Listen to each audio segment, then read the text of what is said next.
TV 20 Kannada ವಾಹಿನಿಗೆ ಸ್ವಾಗತ. ಪ್ರಾದೇಶಿಕ ಆಯುಕ್ತರಿಗೆ ಕರೆ ಮಾಡಿ ಶಾಸಕ ಮಹೇಂದ್ರ ತಮ್ಮಣ್ಣವರ ತೀವ್ರ ತರಾಟೆಗೆ ತೆಗೆದುಕೊಂಡಿದ್ದಾರೆ. ಘಟಪ್ರಭಾ ಎಡದಂಡೆ ಕಾಲುವೆ ನೀರು ಬಿಡುವ ವಿಚಾರಕ್ಕೆ ಸಂಬಂಧಪಟ್ಟ ಹಾಗೆ ಮೊದಲು 2400 ಕ್ಯೂಸೆಕ್ ನೀರು ಬಿಡುಗಡೆ ಆದೇಶ ಹೊರಡಿಸಲಾಗಿತ್ತು. ನಂತರ 1000 ಕ್ಯೂಸೆಕ್ ನೀರು ಬಿಡುಗಡೆ ಅಂತ ಮರು ಆದೇಶವನ್ನ ಆಯುಕ್ತ ಹೊರಡಿಸಿದ್ರು. 1000 ಕ್ಯೂಸೆಕ್ ನೀರು ಬಿಡುಗಡೆ ಅಂತ 400 ಕ್ಯೂಸೆಕ್ ನೀರು ಬಿಡುಗಡೆಗೊಳಿಸ್ರಿ ಅಂತ ತರಾಟೆಗೆ ತೆಗೆದುಕೊಂಡಿದ್ದಾರೆ. ಕಡಿಮೆ ನೀರು ಬಿಡುಗಡೆಗೊಳಿಸಿದ ಕಾರಣ ಮುಗಳಕೋಡ ಮುಖ್ಯ ಕಾಲುವೆಗೆ ನೀರು ಬಂದಿಲ್ಲ. ನೀರು ಬರದಕ್ಕೆ ಶಾಸಕ ಕೆಂಡಾಮಂಡಲವಾಗಿದ್ದಾರೆ. ಕೂಡಲೇ ರೈತರಿಗೆ ನೀರು ಒದಗಿಸಬೇಕು ಅಂತ ಶಾಸಕ ಮಹೇಂದ್ರ ತಮ್ಮಣ್ಣವರ ಒತ್ತಾಯಿಸಿದ್ದಾರೆ.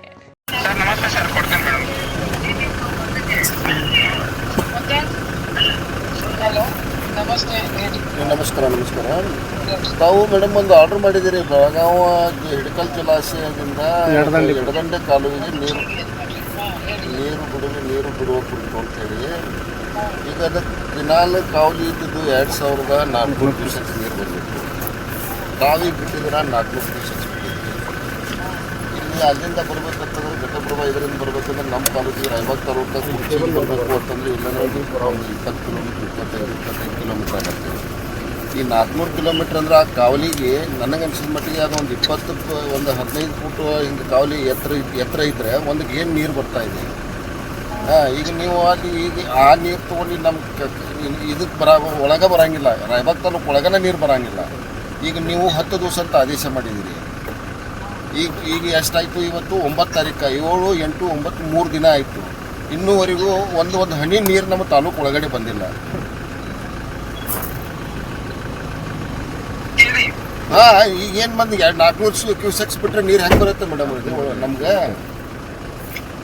ವಾಟರ್ ರೇಷನಿಂಗ್ ಮಾಡೋದು ಇಂಜಿನಿಯರ್ ಅವ್ರು ಕೇಳ್ತೀನಿ, ನೀವು ಹಿಂಗೆ ಹೇಳಿದಿರಿ ಅಂತ. ಅವ್ರ ಹತ್ರ ಎಷ್ಟು ನೀರು ಇರುತ್ತೆ, ಎಷ್ಟು ಬಿಡಬೇಕು ಮೇಡಮ್ ತಮ್ಮದ ಟೆಕ್ನಿಕಲ್ ಪರ್ಸನ್. ಅವ್ರು ಹೇಳಿದ್ದನ್ನ ನಾವು ಮಾಡಿದೀವಿ. ನಿಮಗೆ ಬಂದಿಲ್ಲ, ಏನ್ ಮಾಡ್ಬೇಕು ಅಂತ ಸರ ನೀರ ಮುಳ್ಕೊಡ್ದು ಹಾಕಿಲ್ರಿ. ಅವ್ರ ಜೊತೆನೂ ಮಾತಾಡ್ತೀವಿ. ಇದಕ್ಕೆ ಅಷ್ಟು ನೀರು ಬಿಡಬೇಕು ಅಂತ ಇದ್ರೆ ನಾವು ಬಿಡೋಣ. ಅಲ್ಲ, ತಾವು ತಮ್ಮದೊಂದು ಲೆಟ್ರ್ ಇದನ್ನ ಆರ್ಡರ್ ಕಾಪಿ ಐತಿ. ನನ್ನ ಲೆಟ್ರು ನಾನು ಒಬ್ಳೆ ಮಾಡಿರಲ್ಲ, ಒಂದು ಕಮಿಟಿ ಇರ್ತದೆ. ಅದೇ ಗೊತ್ತು ಮೇಡಮ್. ಇಂಜಿನಿಯರು ಇದು ಮಾಡ್ತಾರೆ, ಪ್ರೆಸೆಂಟ್ ಮಾಡ್ತಾರೆ. ಇಷ್ಟು ನೀರು ಬಿಡಬೇಕು, ಈಗ ಬಿಡಬೇಕು, ಇಷ್ಟು ದಿನ ಬಿಡಬೇಕು, ಇಷ್ಟೇ ಕ್ಯೂಸೆಕ್ಸ್ ಬಿಡಬೇಕು. Is the technical adviser to me. Right madam. ಮತ್ತು ತಿರ್ಗಾ ಅಲ್ಲ ಮೇಡಮ್, ಅಲ್ಲ ಮೇಡಮ್, ನಿಮ್ಗೆ ಇನ್ನೊಂದು ಹೇಳ್ತೀನಿ ಕೇಳಿ. ಈಗ ನೀವು 2,500 ಕ್ಯೂಸೆಕ್ಸ್ ನೀರು ಬಿಡು ಅಂತ ಹೇಳಿ ಒಂದು ಆರ್ಡ್ರ್ ಮಾಡಿದಿರಿ. ತಿರ್ಗಾ ಮತ್ತೊಂದು ಅದು ಇಮಿಡಿಯೇಟಾಗಿ ಮತ್ತೊಂದು ನೀವು ಆರ್ಡ್ರ್ ಮಾಡ್ತೀರಿ. ಅದಕ್ಕೆ ಯಾವುದೋ ಒಂದು ಸೇತುವೆ ಕೆಲಸ ಪ್ರಾರಂಭ ಐತಿ, ಆ ಪೈಪ್ ಒಳಗೆ ನೀರು ಹಿಡಿಸೋಂಗಿಲ್ಲ, ನೀರು ಕಡಿಮೆ ಬಿಡ್ರಿ ಅಂತೇಳಿ ನೀವು ಆರ್ಡ್ರ್ ಮಾಡ್ತೀರಿ ಮೇಡಮ್. ಎರಡೂ ನಿಮ್ಮ ಕಡೆಯಿಂದ ತೊಗೊಂಡಾರ ಅವರು. ಅವ್ರ ರಿಕ್ವೈರ್ಮೆಂಟ್, ಫೀಲ್ಡ್ ರಿಕ್ವೈರ್ಮೆಂಟ್ ನನಗೆ ಗೊತ್ತಿರೋದಿಲ್ಲ. ಈಗ ರೆವಿನ್ಯೂದಾರ್ ನನಗೆ ಗೊತ್ತಿರುತ್ತೆ. ಈ ಥರದ್ದು ದೇ ಆರ್ ದ ಇವರು ಟೆಕ್ನಿಕಲ್ ಹೆಡ್ ಇರ್ತಾರೆ. ಅವ್ರು ಪ್ರೆಸೆಂಟ್ ಮಾಡಿದ್ದಕ್ಕೆ ನಾನು ಬಿಟ್ಟಿರ್ತೀನಿ. ನಿಮ್ದು ಏನಾಗಿದೆ, ನೀವೊಂದು ನನಗೆ ಏನು ಹೇಳಿದ್ರಿ ಅದಕ್ಕೊಂದು ರೈಟ್ ಅಪ್ ಕಳಿಸಿದ್ರೆ ನಾನು ಅವ್ರ ಒಪಿನಿಯನ್ ತಗೊಂಡು ನಿಮ್ದು ಏನಾದ್ರು ರೇಷನ್ ಹಿಂಗೆ ಕಡಿಮೆ ಆಗಿದ್ರೆ ಅದನ್ನ ಸಬ್ಸ್ಟಿಟ್ಯೂಟ್ ಮಾಡ್ಕೊಡ್ರಪ್ಪ ಅಂತ ಹೇಳ್ತೀನಿ. ಆಯ್ತು, ನಾ ಮಾತಾಡ್ತೀನಿ ಮೇಡಮ್. ಇವ್ರ ಜೊತೆ ಮಾತಾಡ್ತೀನಿ. ಇಂಜಿನಿಯರ್ಗೆ ಹೇಳ್ರಿ, ಅವ್ರ ಒಪಿನಿಯನ್ ಕೊಡ್ರಿ, ಮಾತಾಡ್ತೀನಿ.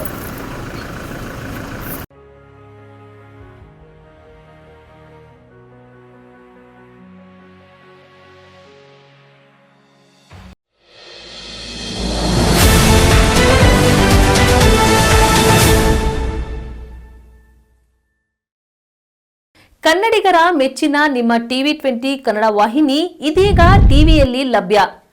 ಕರ್ನಾಟಕ ಮತ್ತು ದೇಶ ವಿದೇಶದ 360 ಡಿಗ್ರಿ ಸುದ್ದಿ ವಿವರವನ್ನ ಪಡೆಯುವುದಕ್ಕೆ ಟಿವಿ 20 ವಾಹಿನಿಯನ್ನು ಲೈಕ್ ಮಾಡಿ, ವಿಡಿಯೋಗಳನ್ನು ಶೇರ್ ಮಾಡಿ, ಕಮೆಂಟ್ ಮಾಡಿ, ಸಬ್ಸ್ಕ್ರೈಬ್ ಮಾಡಿ. HCN ಕೇಬಲ್ 842 ನಂಬರ್ನಲ್ಲಿ ಹುಕ್ಕೇರಿ ತಾಲೂಕು ಹಾಗೂ ಸಂಕೇಶ್ವರದ ಸುತ್ತಮುತ್ತಲಿನ ಹಳ್ಳಿಗಳಲ್ಲಿ ಲಭ್ಯ. PCN ಕೇಬಲ್ 129 ನಂಬರ್ನಲ್ಲಿ ಹಾರುಗೆರೆ ಸುತ್ತಮುತ್ತಲಿನ ಹಳ್ಳಿಗಳಲ್ಲಿ ಲಭ್ಯ. ರಾಯಬಾಗ್ ಡಿಜಿಟಲ್ ಚಾನೆಲ್ ಕೇಬಲ್ 80ನೇ ನಂಬರ್ನಲ್ಲಿ ರಾಯಬಾಗ ತಾಲೂಕಿನ ಸುತ್ತಮುತ್ತಲಿನ ಹಳ್ಳಿಗಳಲ್ಲಿ ಲಭ್ಯ. UDCN ಕೇಬಲ್ ನೆಟ್ವರ್ಕ್ ಉಗಾರ ಸುತ್ತಮುತ್ತಲಿನ ಹಳ್ಳಿಗಳಲ್ಲಿ ನಿಮ್ಮ ಟಿವಿ 20 ಕನ್ನಡ ವಾಹಿನಿಯೂ ಲಭ್ಯ.